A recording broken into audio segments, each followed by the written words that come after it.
Mercredi soir, l'autre demi-finale, aller de Coupe d'Espagne, de Coupe du Roi, Real Sociedad, Real Madrid. Fred, avant d'en parler, hommage qu'on va faire énième ici même le lundi soir à un homme, un Croate, un ballon d'or. Luka Modric, titulaire ce week-end face à Gérone, buteur, mais quel but. Tout le monde a vu le but de Modric, hein. Bon, Julien, je pense qu'il l'a vu. Johan, tu l'as vu également. Magnifique, ouais.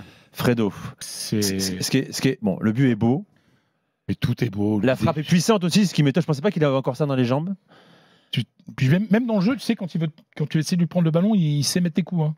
Il n'a pas l'air comme ça, mais il est puissant. Moi, de toute façon, c'est mon joueur préféré au monde. Donc voilà. De l'histoire ou en activité? En activité. Mon joueur préféré, c'est Modric. Je l'ai dit plein de fois.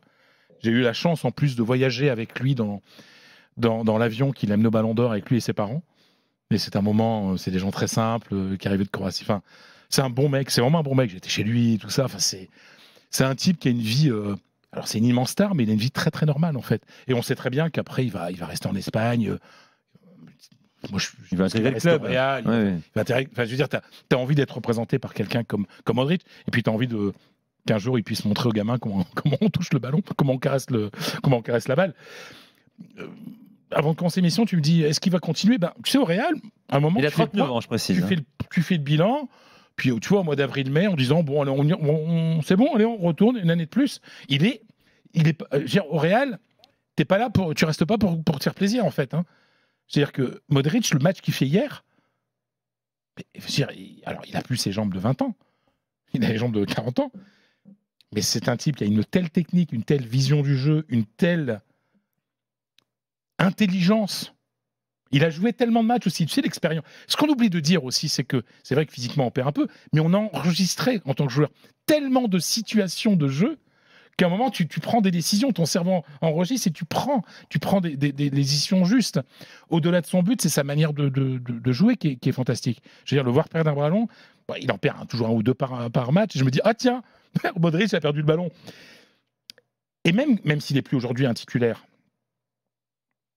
incontournable, parce qu'il n'est plus titulaire, il est titulaire un coup de temps en temps, dans des matchs moyens comme ça. Mais ce qui est très important, c'est que même une demi-finale ou une finale de Ligue des Champions, tu sais que tu peux le faire entrer un quart d'heure de la fin. Quand tu as besoin de marquer, ou quand tu as besoin de ne pas encaisser. Parce que Modric, il va te trouver des espaces là où il n'y en a pas, et surtout, il a cette capacité à garder le ballon, encore aujourd'hui, qui fait que c'est le meilleur défenseur possible. Quand tu vois, tu fais rentrer. C'est-à-dire que souvent, avant de faire rentrer un troisième défenseur central, tu fais rentrer Modric. Parce que Modric, lui, il va empêcher ton rival de prendre le ballon, ton adversaire de prendre le ballon. Donc moi, je trouve ça... Moi, je suis amoureux de lui, footballistiquement parlant. J'adore la personne. Et je pense que le souhait de tout le monde à Madrid, c'est de le voir continuer un an de plus. Parce qu'on n'a vraiment pas l'impression...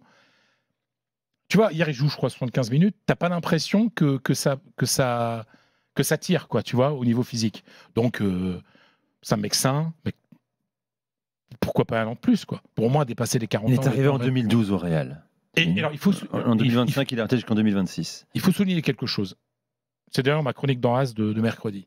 C'est vrai que Mourinho a beaucoup fait du bien au Real en coupe.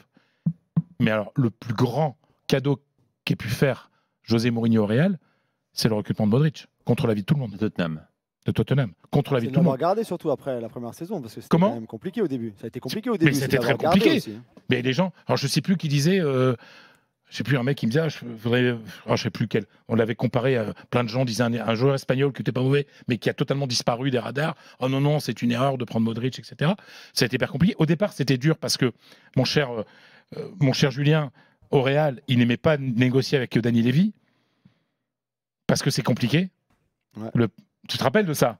Bien sûr, ouais, bien sûr. C'était un gros bras de fer pour qu'il s'en aille. Tu vois, donc on le savait, mais Mourinho a insisté. Il y a eu beaucoup de critiques, et c'est au bout de plusieurs mois qu'un jour il y a un match référence, et là Mourinho en conférence de presse commence en disant, il est pas mal celui dont vous vouliez pas là.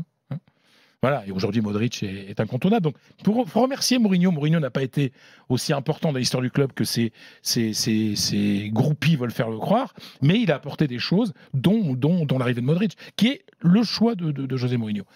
Donc c'est un mec extraordinaire et moi je suis fan absolu de ce joueur. Bon, évidemment, tout le monde met en exergue sur le chat les fameuses passes à l'extérieur de Luka Modric, bien sûr. C'est plus facile pour lui en fait. Pour lui c'est plus simple, j'ai l'impression. C'est plus précis quand il fait une passe avec l'extérieur qu'avec l'intérieur. Non mais c'est une manière de, j'exagère à peine quoi. Mais tu vois c'est son naturel. C'est-à-dire qu'il ne cherche pas à jouer avec l'extérieur. C'est que naturellement ça lui vient comme ça quoi.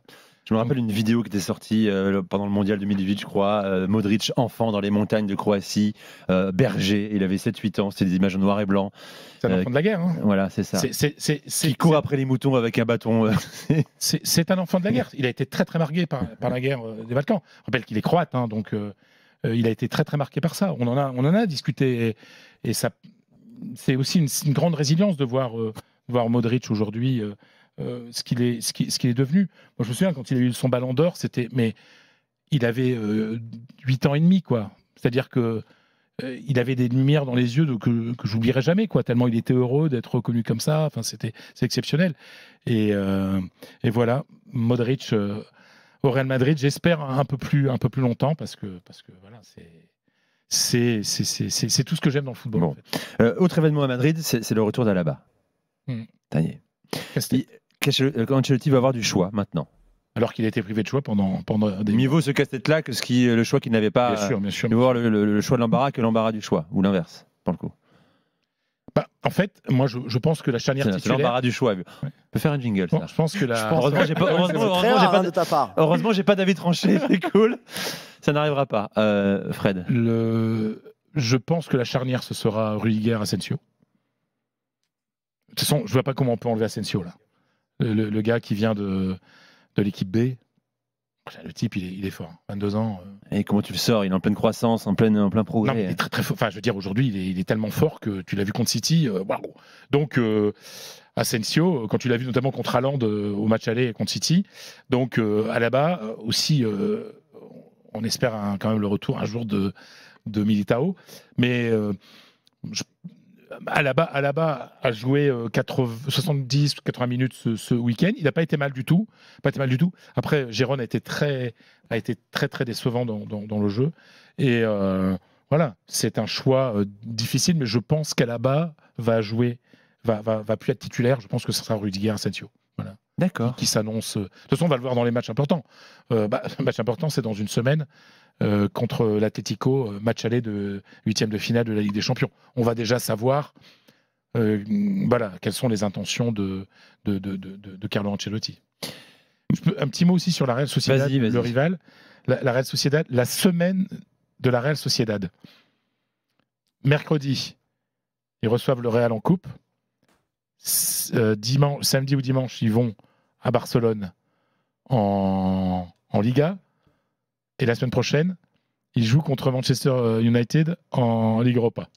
Alors, c'est plus le Manchester United. Hein, enfin, quand même, au niveau affiche, la semaine, elle est quand même assez rude. Pour un club qui est quand même en dessous de ses... Aujourd'hui, au niveau du classement, c'est la pire saison d'Imanol Alguacil sur le banc.